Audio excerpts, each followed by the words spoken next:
스가랴 선지자는 예수님이 오시기 전 약 500년 전에 활동하던 선지자였는데요. 당시 그와 동시대에 활동했던 선지자가 바로 그 유명한 학개 선지자예요. 이처럼 스가랴 선지자와 학개 선지자가 활동하던 시대가 같아서인지는 몰라도 스가랴서와 학개서는 시작이 비슷합니다. 각각의 1장 1절을 보면 비슷하게 시작을 하고 있어요. 하지만 다른 점이 있습니다. 스가랴서와 학개서가 다른 점이 있어요. 비슷하게 시작은 하지만 다른 점이 있으니 그것이 바로 무엇이냐면, 학개서는 바벨론 포로 귀환 후 성전 재건을 독려하기 위해서 쓰여졌어요. 반면에 스가랴서는 성전 재건을 독려하는 가운데 유다 백성들의 영적 부흥을 이루기 위해서 쓰여졌습니다. 실제로 당시 백성들은 70년의 포로 생활을 마치고 예루살렘으로 귀환했기에 성전도 재건해야 했습니다. 성전 재건을 한다고 다 끝나는 게 아니에요. 70년 동안 비워놨던 곳 아닙니까? 예루살렘. 돌아와 보니까 뭐든지 다시 시작해야만 하는 거예요. 그로 인해서 당시 백성들은요, 대단히 고단하고 지쳐 있었습니다. 왜 그러지 않겠습니까?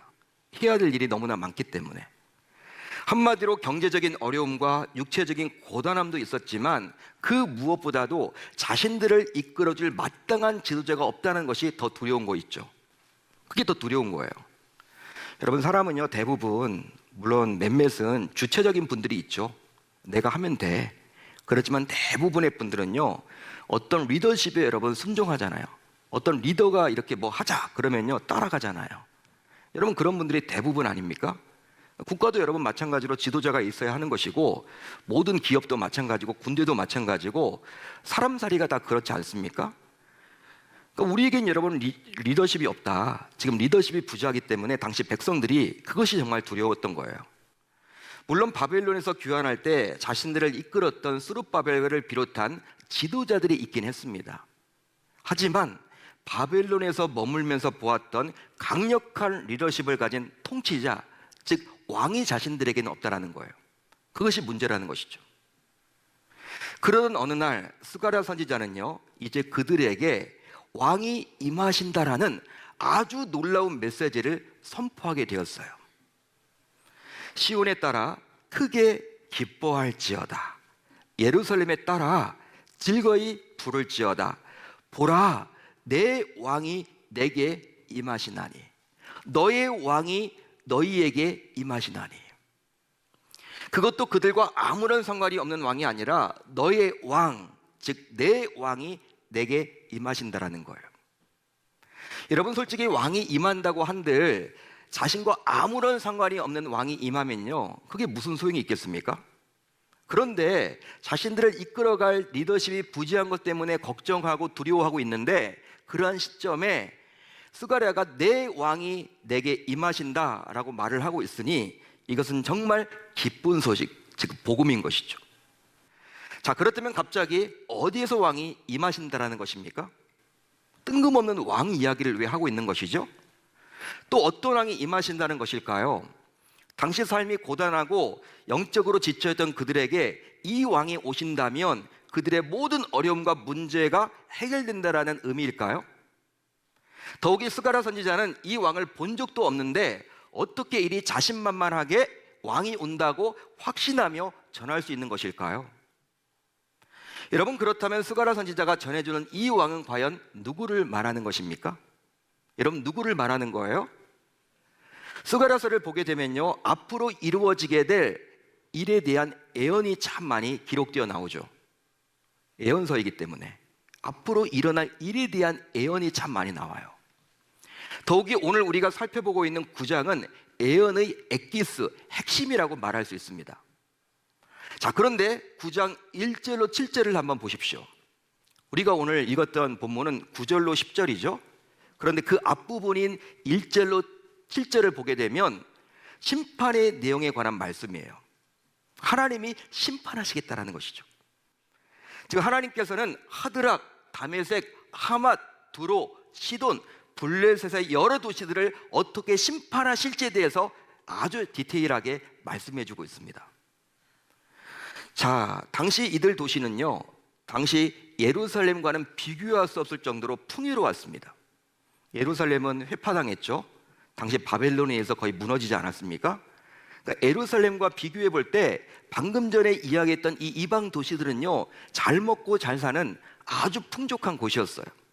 한마디로 경제 도시였습니다. 그뿐만이 아니라 똑똑하기까지 했던 도시였어요. 이 똑똑하다라는 것은 무엇이냐면 바로 이 문명이 발달했다. 사람들이 얼마나 지혜롭게 이렇게 살아가는지 몰라. 그러니까 문명이 발전한 곳이 바로 이들 도시였습니다. 근데 이들 도시의 공통점은 바로 다 이방 도시들이었죠. 그런데 하나님께서는 결코 망하지 않을 것만 같은 이 도시들을 어떻게 하시겠다라는 거예요? 심판하시겠다라는 거예요. 여러분, 우리가 보면요, 야, 이 도시는 정말 너무나 풍족하네. 물이 마르지 않아. 야, 이 도시들은 끝내주네. 직장도 많네. 돈벌이가 되네. 야, 이런 곳에 머물면 행복하겠다라고 했던 그 도시들을 하나님께서 어떻게 하시겠다? 심판하시겠다라는 거예요. 그 내용이 바로 1절로 7절에 나와 있습니다.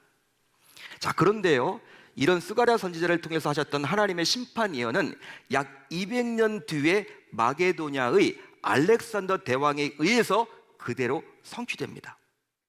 따라서 스가랴서 9장 1절로 7절은 알렉산더 대왕의 정복을 예언한 것이라고 학자들은 이야기를 합니다. 더욱이 더 놀라운 사실이 있어요. 어떤 사실이 있느냐? 역사적으로 볼 때요, 이 알렉산더 대왕은 팔레스타인 지역을 전부 점령했습니다. 여러분, 역사책을 보시면 알겠지만 이 알렉산더 대왕이 대단했죠. 페르시아를 물리치지 않았습니까?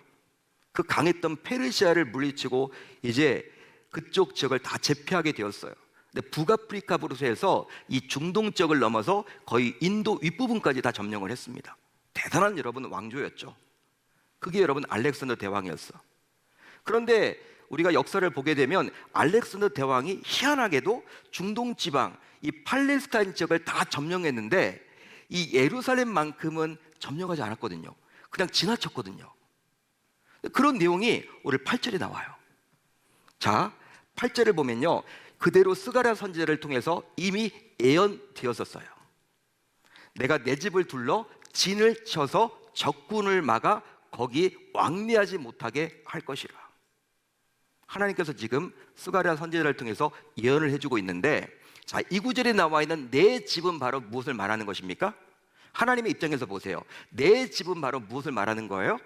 예루살렘에 있는 스룹바벨 성전. 솔로몬 성전은 무너졌고 이제 다시금 재건될 스룹바벨 성전. 여러분, 하나님은요, 일반 역사가들은요, 이제 그 예루살렘이 뭐 별 볼 일 없기 때문에 이 마게도냐의 알렉산더 대왕이 그냥 지나쳤다, 뭐 거기 가서 힘을 뺄 필요가 없기 때문에 그냥 지나쳤다라고 세상 역사가들은 이야기를 해요. 그렇지만 하나님은 그게 아니라는 거야. 하나님은 그게 아니라 자신이 적군을 막아줬다라는 거예요. 예루살렘이 무엇이 있기 때문에? 내 집, 나의 집이기 때문에, 나의 집인 성전을 내가 봐서 지금 그 적군이었던 이 마게도냐의 알렉산더 대왕이 쳐들어왔을 때 자신이 진을 쳐서 막아줬다라고 분명히 예언을 해놓았거든요. 근데 놀랍게도 200년 후에 이런 예언이 알렉산더 대왕에 의해서 정말 그대로 실현되었습니다.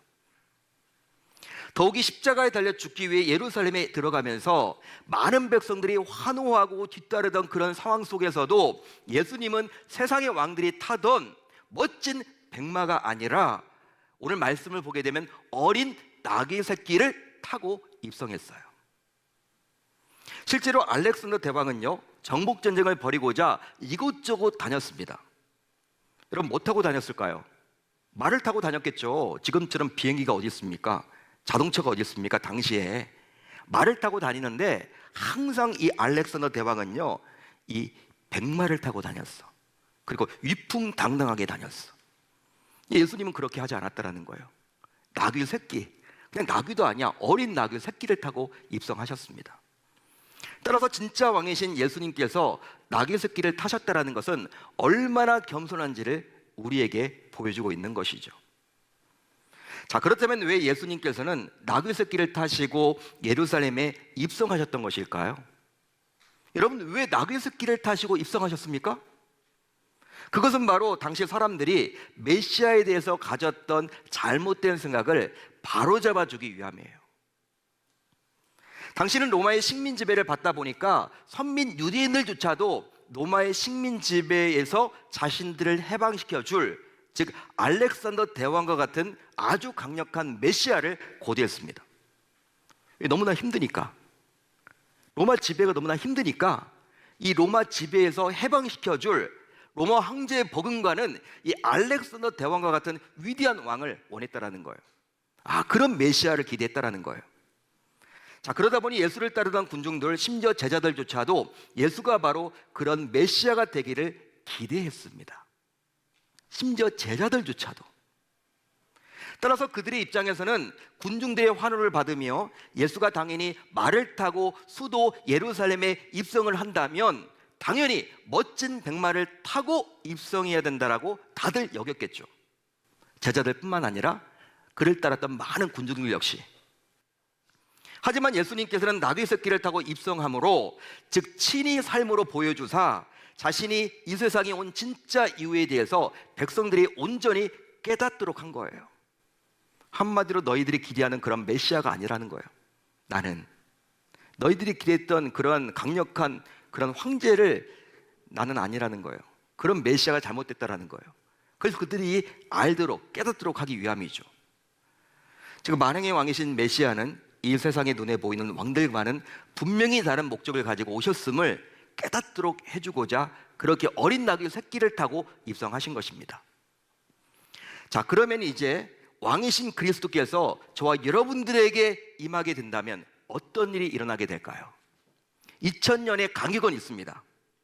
그렇지만 그분이 2023년도를 살아가고 있는 저와 여러분들에게 임하면, 그 왕이신 그분이 나에게 임하게 된다면 어떤 일이 나타나게 될까요? 우리의 삶 가운데 우선 공의가 이루어집니다. 공의가 이루어지게 돼요. 자, 오늘 말씀 9절을 보실래요? 9절 보시면 이렇게 나와 있죠. 그는 공의로우시며, 그는 공의롭다. 그를 통해서 악이 척결되고 이제 의에 대한 새로운 기준이 마련됩니다. 실제로 세상의 통치자들 역시 누구나 공의를 강조하고 공의가 중요하다고 말을 해요. 여러분, 어떤 선거를 앞두고 있으면요, 다들 나와서 하는 말이 뭐예요? 공정한 사회, 공의로운 사회, 정의로운 사회, 다 그렇게 이야기하지, 불법이 판을 치는 사회, 공정하지 못한 사회, 내가 그런 사회를 만들겠습니다, 안 합니다. 여러분, 다 말로는 여러분 다 정치인들이 공정을 이야기해요, 공의를 이야기해요, 누구나. 하지만 세상의 통치자들의 경우 그 공의를 오직 자신에게 유리한 방향으로 적용하는 경우들이 많아요. 쉽게 말하면 모든 사람에게 공의를 적용하지 않습니다. 사람이다 보니, 즉 가족들과 가까운 사람들에게는 그 공의를 적용하지 않고 정에 치우치는 경우가 참으로 많죠. 그러나 참된 왕인 메시아의 통치하에서는 모든 사람이 공정하게 행한 대로 갚음을 받습니다. 따라서 그분의 통치하에서는요, 시시비비를 가릴 필요가 없을 정도로 공정하기에 내로남불이라는 단어가 없어져요. 내로남불, 이런 단어가 사라진다는 거예요. 여러분, 우리는 보통 이렇게 하소연을 하죠. 요즘에 왜 나라가 그래? 우리 직장은 왜 이렇게 공정하지 못해? 나라가 왜 일꼴이야? 공정하지 못해? 왜 삶의 영역에 다 이렇게 공정이 무너져 있어? 이렇게 여러분 공정 타령을 하는데, 여러분 예수를 믿고 제대로 믿고 왕이 나에게 임하게 되면요, 여러분 그 하나님께서는 공정하신 분이기 때문에 우리가 공정하게 됨으로 말미암아 내가 몸담고 살아가는 우리 나라, 우리 교회, 우리의 가정, 우리 직장과 사업장 모두 공정하게 되리라 저는 확신합니다. 그게 된다라는 거예요. 그러니까 누구 탓을 할 게 아니라 그 왕이 나에게 임하는 것이 중요한 거예요. 왜? 그분은 바로 공정하신 왕이시기 때문에. 다음으로 구원이 완성됩니다. 오늘 말씀 9절을 보세요. 9절을 보시면 이렇게 나와 있죠. 구원을 베푸시며. 실제로 하나님의 아들이신 그리스도께서 친히 이 세상에 오신 목적은 바로 고단하게 살아가는 자신의 백성들을 자유케 하기 위함입니다. 자, 그러다 보니 예수님께서는 진리가 너희를 자유케 하리라고 백성들에게 선포했죠. 진리가 너를 자유케 하리라. 그뿐 아니라 바울 사도 역시 그리스도 예수께서 죄인을 구원하고자 세상에 임하셨다라고 말씀하셨습니다. 한마디로 예수 그리스도께서는 죄와 사망의 법에서 우리를 속량하고자, 즉 구원하고자 이 세상의 왕으로 오셨습니다. 믿으시면 아멘, 동의가 되시면 아멘. 바로 오직 왕만이 사명권을 가지고 있기 때문에 죄인을 사면에서 자유롭게 풀어줄 수 있기 때문이에요. 여러분, 왕만이 사명권을 가지고 있어. 대통령제인 우리나라에서도 대통령만이 사명권을 가지고 있죠. 물론 이 세상의 통치자들 역시 사명권을 가지고 있기 때문에 옥에 갇힌 죄인의 육체를 자유롭게 풀어줄 수는 있습니다. 하지만 그것은 우리의 육체의 자유일 뿐 우리의 영혼의 자유까지는 풀어줄 수가 없어요. 세상 왕의 한계예요. 아무리 알렉산더 대왕이 위대한 왕이라고 해서 옥에 갇힌 사람을 꺼낼 수는 있어도 그의 영혼까지는 자유롭게 할 수 없다는 거예요. 하지만 진정한 왕이신 그리스도께서는 우리의 영혼까지도 자유롭게 하사 더 이상 사망이 두렵지 않게 해주십니다. 여러분, 우리가 예수 믿게 되면요, 죽음이 두렵지 않아요. 여러분, 죽음이 두렵지 않다니까? 여러분, 예수 믿지 않으니까 벌벌거리지, 진짜 여러분 오늘 밤 죽어도 내가 천국에 간다는 확신이 있는 사람들은요, 죽음이 두렵지 않아요. 내가 여러분 예수를 믿고 오랫동안 신앙생활을 했음에도 불구하고 이렇게 죽음이 자꾸 두렵다, 진짜 내가 예수님을 제대로 믿고 있는지를 점검해 보셔야 하는 거예요. 우리의 영혼을 자유케 하사 죽음이 두렵지 않도록 해주셨다는 거예요. 왜? 사망 권세를 이기신 그분이 왕이시기 때문에. 할렐루야, 할렐루야. 마지막으로 화평이 이루어졌습니다. 화평이 이루어졌어요. 왕이신 그리스도께서 이 세상에 오심으로 첫사람 아담의 범죄 때문에 단절되었던 하나님과 우리 사이의 관계가 다시금 회복이 되었죠. 즉 유대인으로부터 시작해서 모든 민족이 왕으로부터 화목하게 된 복을 저와 여러분들 모두 이제 누리게 된 것입니다. 여러분, 예수님이 오시지 않았다면요, 우리 구원받지 못해요. 우리 유대인들 아니잖아. 유대인들의 입장에서 우리는 이방인이야. 역시 구약시대를 살아간다면 예수 그리스도가 오심으로 화평이신 그분께서 십자가에 달려 죽으사 중간에 막힌 담을 자기 육체로 허물어서 하나 되게 해주셨다는 거예요. 혹시 여러분들은 팍스 로마나라는 말을 들어보셨습니까? 팍스 로마나 들어보셨죠? 바로 기원전 1세기 말에 아우구스투스가 내란을 수습하고 재령을 수립한 때부터 약 200년간 지속된 로마의 평화를 말합니다. 그때는 다 강력한 왕들이었어요. 따라서 팍스 로마나라는 말에서 알 수 있듯이 이 세상의 통치자들은 힘에 의해서만 화평할 수 있다라고 여겨요. 힘이 중요해. 군대가 중요해. 군대가 약하면 전쟁이 일어나. 다 그런 논리죠. 하지만 왕으로 오신 그리스도께서는 강력한 군대, 눈에 보이는 힘이 아니라 오직 십자가에 달려 자기를 버리사 진정한 화평을 이루셨습니다. 여러분, 죽으셔서 진정한 화평을 이루게 되었다는 거예요. 여러분, 그런데요, 정말 놀랍게도 지금까지 살펴봤던 공의, 그리고 구원, 그리고 화평 모두 이 세상의 왕처럼 힘의 논리가 아니라 왕이신 그리스도께서는 오직 사랑으로 이루어 주셨습니다. 할렐루야, 할렐루야. 세상의 왕들은요, 야, 구원하려면 힘이 있어야지, 화평 힘이 있어야 돼, 공정 힘이 있어야지, 이렇게 이야기를 하는데 우리 주님은 그게 아니라 사랑으로 이루셨다는 거예요. 십자가에 달려 죽으심으로 말미암아. 즉 왕의 통치하에서 우리를 공의롭게 하신 것도 사랑이며 또 우리를 속량하신 것도 사랑이며 그뿐 아니라 하나님과의 관계뿐만 아니라 주변 사람들과의 사이에서도 하나가 되게 하신 것도 역시 사랑의 힘이셨습니다. 따라서 이 세상의 그 어떤 왕들과도 차원이 다른 진정한 왕이 그리스도 예수이십니다. 여러분 믿으시면 아멘. 사랑하는 성도 여러분, 오늘은 종료주일이고 이번 주는 고난주간이에요. 종료주일이고 오늘은 이번 주간은 고난주간입니다. 그리고 돌아오는 주일은 부활주일이죠. 따라서 오늘부터 시작하여 이번 한 주간은 왕이신 그분께서 이 땅에 오셔서 신자인 저와 여러분들을 구속하고자, 구원하고자, 성령하고자 왕의 모습을 버리시고 십자가로 나아가신 시간입니다. 즉 자신이 감당해야 할 즉 왕으로서의 사명을 완수하고자 모든 것을 버리고 포기하시고 죽기까지 낮아지신 시간이에요. 따라서 오늘부터 시작되는 한 주간은 왕이신 그분께서 나에게 임하신 날입니다. 왕이신 그분께서 나에게 임하신 날이에요. 물론 2000년간의 그 갭은 있지만 그 2000년 전에 그 예수님께서 이번 한 주 나에게 임하는 거예요. 자, 그렇다면 신자인 우리는 이제 왕 앞에서 과연 어떤 모습으로 서야 할까요? 왕을 맞이하는 자세는 어떠해야 할까요? 혹시 내가 오히려 그분 앞에 권세자로 또 왕의 모습으로 서 있지는 않습니까? 여러분, 내가 왕이 되어서 하나님을 맞이하고 있지는 않나요? 예수님 앞에 섰는데 마치 내가 동급이라고 여기고 있지는 않나요? 행여나 그런 모습으로 서 있다면 지금 나의 그런 모습을 왕이신 그리스도께서 보시고 과연 실망치 않으시겠습니까? 그러기 이번 한 주만큼은 신자인 우리 모두 무슨 일이 있어도, 아무리 바쁘더라도, 분주하더라도, 급한 일이 있더라도 왕의 뒤를 따라가야만 하겠습니다.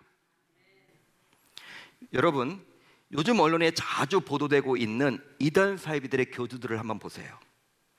이단 사이비들의 교주들은 왕을 흉내내는 자들이에요. 가짜 왕들입니다. 거짓 그리스도들이죠. 거짓 그리스도, 가짜 왕. 이처럼 우리가 살아가는 이 시대는 자칫 신자들조차도 속을 정도로 거짓 왕들이 판을 쳐요. 여러분, 신자들이 여러분 속잖아요. 불신자들이 속기보다는 진짜 정통 교회를 잘 다녔던 분들이 이단에 빠진다니까, 사이비에 빠진다니까. 따라서 신자인 우리는 참된 왕이신 그리스도가 가신 길을 묵묵하게 따라가야만 합니다. 왜냐하면 그리스도 참된 왕이 어떤 분인지를 제대로 알지 못하면요, 이단 사이비에 빠지기가 쉬워요. 아유, 목사님 저는 괜찮아요. 제가 빠지겠습니까? 여러분, 자만하지 마세요. 목회자들도 빠져요. 목회자들도, 직분자들도 빠져요. 아니, 목회자가 빠진다니까, 신학을 전공했던. 나와는 상관없는 일이다라고 여러분 여겨서는 안 돼요. 여러분, 진짜 왕이 누구인지 몰라서는 안 된다니까. 알아야지만 우리가 빠지지 않아요. 그래야지만 신자인 우리는 그런 거짓 왕들의 간교에 빠지지 않을 수 있다는 것이죠. 그러기 이번 한 주만큼은 나 역시 십자가에 달려 죽으신 참된 왕이신 그리스도가 걸어가신 그 길을 동일하게 걸어가야 할 줄로 믿습니다. 그러기 위해서 우리 공동체에 속한 우리 모두 이번 주에는 두 가지를 꼭 실천에 옮겼으면 좋겠어요. 두 가지. 지금 책자에는 6가지를 드렸지만 그거 다 하시고, 못하신다면 이 두 가지라도 하자고요. 두 가지. 제가 봐드렸어요. 우리가 두 가지라도 좀 하면 좋겠어.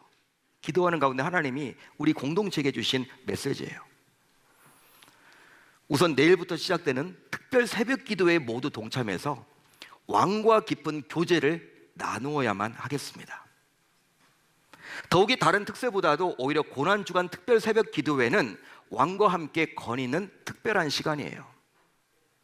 따라서 우리 주님께서 나를 위해서 십자가에 달려 죽으셨다라는 그 사실이 믿어지는 신자라면 그 누구든지 이번 한 주만큼은 나를 구원하신 주님을 위해서 반드시 시간을 낼 수 있어야 할 줄로 믿습니다. 바쁘더라도, 분주하더라도 1년 360일 52주가 다 중요하지만 이번 주만큼은, 왜? 이번 주는 왕과 함께 거니는 시간이기 때문에. 다음으로 성금요성령 집회 시 하는 성찬식에 모두 동참해서 왕의 임재를 체험해야만 하겠습니다. 성찬식에 참여하는 것은 떡과 잔을 먹고 마심으로 주님의 살과 피, 즉 주님의 몸과 하나 되는 연합의 시간이에요. 따라서 성찬은 주님께서 친히 세워주신 예식으로서 신자가 은혜 받을 수 있는 방편이기에 하나님의 임재를 경험할 수 있는 소중한 장입니다. 그러기에 왕이신 주님께서 걸어가신 킹스 웨이, 즉 왕도를 함께 걷기를 소망하는 성도라면 그 누구라도 우선해서 모두 성찬식에 동참해야 할 줄로 믿습니다. 그렇게 함으로 비록 여전히 힘든 삶을 살아가지만 이번 한 주 동안 우리 모두 왕에게 나아감으로, 그리고 왕과 동행함으로 언제나 마음의 기쁨이 있고 평안을 누리며 살아갈 수 있어야 할 줄 우리 주님의 이름으로 축원합니다.